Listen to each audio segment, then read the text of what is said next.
اللهم ارحمني بالقرآن واجعله. حضرات گرامی السلام علیکم ورحمۃ اللہ وبرکاتہ. آج ہمارا عنوان ہے کہ مسلمان بھائی جو فلسطین کے ہیں آیا کہ ان کی مدد کیسے کی جائے. اب آپ لوگوں کے سامنے ہے کہ فلسطین پر کیسے ظلم و ستم ہو رہا ہے اور ساری دنیا اس سے واقف ہے. مسجد اقصی کی کتنی زیادہ توہین کی گئی اور بے حرمتی کی گئی اور ہمارے فلسطین مسلمان بھائیوں پہ کیسے ظلم و ستم ڈھائے گئے ہیں. اب اس وقت آ کر انہیں ہماری ضرورت ہے. اب وہ آج بھی ہماری مدد کے منتظر ہیں کہ ہمارے مسلمان بھائی آئیں گے اور ہماری مدد کریں گے اور بیت المقدس کی حفاظت کے لیے ہمارے شانہ بشانہ کھڑے ہوں گے.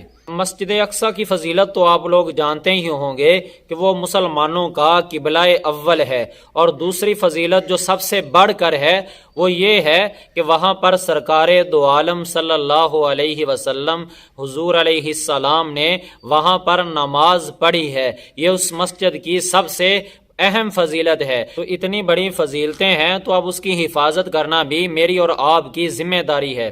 اب ہمارے کرنے کے کام کیا ہیں؟ سب سے پہلے تو وہ ہماری مدد کے منتظر ہیں کہ ہمارے مسلمان بھائی ہماری مدد کے لیے ضرور پہنچیں گے. اب ایسے وقت میں ہمارے کرنے سے کچھ نہیں ہوگا، جو کچھ ہمارے حکمرانوں کے کرنے سے ہوگا، کیونکہ جب حکمران آگے آواز اٹھائیں گے تو پھر کام بنے گا. جو جمہوری حکمران ہیں وہ یہ دیکھتے ہیں کہ اس وقت ہماری پبلک کیا چاہتی ہے، ہماری عوام کیا چاہتی ہے، پھر جو عوام کا فیصلہ ہوتا ہے اس کے مطابق وہ آگے آواز اٹھاتے ہیں. لیکن جب عوام ہی باہر نہ نکلے تو حکمرانوں پہ ہمارا کیا اثر جائے گا؟ اب پبلک تو یوٹیوب پر، فیس بک پر، ٹک ٹاک پر، یعنی کہ سوشل میڈیا کی جتنی بھی چیزیں ہیں وہاں پر آواز بلند کر رہی ہے. اب یہ بہت اچھی بات ہے. اب ہمارے حکمرانوں کو بھی چاہیے کہ عوام کے جذبات دیکھے کہ ہماری عوام کس طرف جاتی ہے اور اس کے مطابق ہم آگے نعرہ بلند کریں، اللہ کا نام لے کر کوشش شروع کر دیں. جیسا کہ آپ کو معلوم ہے کہ ہمارا ایک امت مسلمہ کا بہادر لیڈر ہے جس کا نام طیب اردگان ہے، جو کہ فلسطین کے لیے بہت زیادہ کوشش کر رہا ہے. اسی طرح اب ایران بھی کوشش کر رہا ہے. تو جب تمام ملک مل کر، جو اسلامی ممالک ہیں وہ مل کر آواز بلند کریں گے تو پھر بات بنے گی. ہمارے ایک آدھے کے کرنے سے کچھ بھی نہیں ہو سکتا. ایک بات یہ ہے کہ ہم جو سوشل میڈیا والے لوگ ہیں ہمارے اندر بھی بہت کمی ہے کہ جب ہمارے پاس کوئی نیا موضوع ہوتا ہے جو کہ بہت زیادہ اہم ہوتا ہے، جیسا کہ قرآن پاک کی بے حرمتی کی گئی اور اسی طرح ڈاکٹر عافیہ کا مسئلہ آیا، یا اب فلسطین کا مسئلہ چل رہا ہے جو کہ کئی سالوں سے ہے.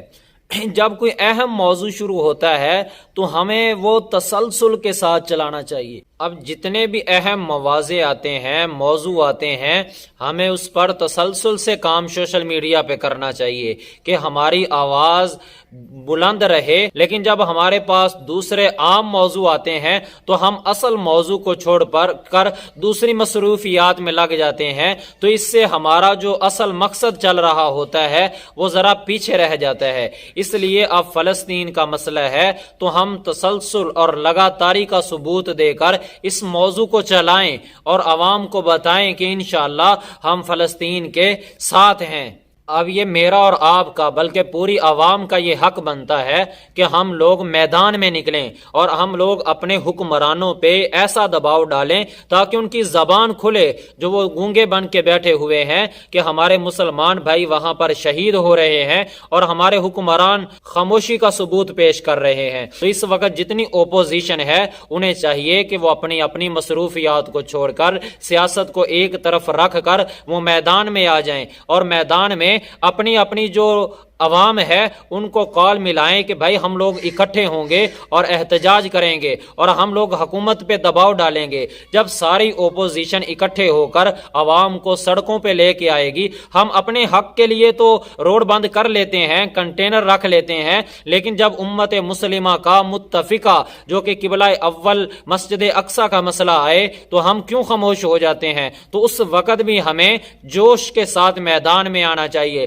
تو انشاءاللہ جب ساری اپوزیشن جمع ہو کر دباؤ ڈالے گی تو ہمارے حکمرانوں پہ دباؤ جائے گا، پھر وہ آگے اقوام متحدہ میں بولیں گے، تو جیسے سارے ملکوں کی عوام اپنے اپنے لیڈروں پہ پریشر رائز کرے گی ان کو، تو انشاءاللہ ایسے ہماری بات آگے تک پہنچے گی، اور انشاءاللہ جب تمام امت مسلمہ، تمام مسلم ممالک جب اکٹھے مل کر وہاں اقوام متحدہ میں آواز کو بلند کریں گے تو انشاءاللہ مجھے امید ہے کہ بہت جلد یہ مسئلہ آسانی سے حل ہو سکتا ہے۔ فلسطین کے لوگ تو الحمدللہ میدان میں کھڑے ہوئے ہیں اور انہوں نے قبضہ نہیں ہونے دیا اور اپنے آپ کو شہید کروا رہے ہیں، ظلم و ستم سہ رہے ہیں، لیکن وہ بہادر بن کر میدان میں کھڑے ہوئے ہیں۔ تو اس لیے میرے عزیز محترم بھائیوں، ہم مسلمان ہیں اور ایک مسلمانوں کا درد سب مسلمانوں کے لیے ہوتا ہے، تو اس لیے اب ہم لوگ مل کر کوشش کریں، سب سے پہلے تو اللہ پاک سے دعائیں مانگیں کہ اے اللہ تو ہماری مدد فرما،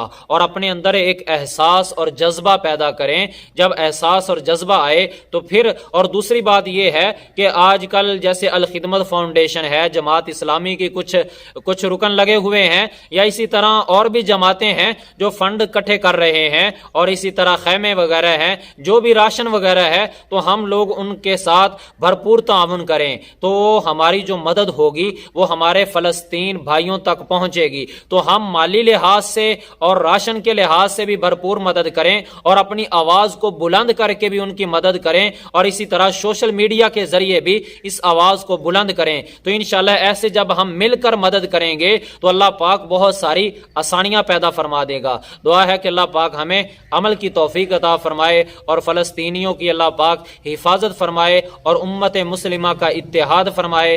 آمین ثم آمین۔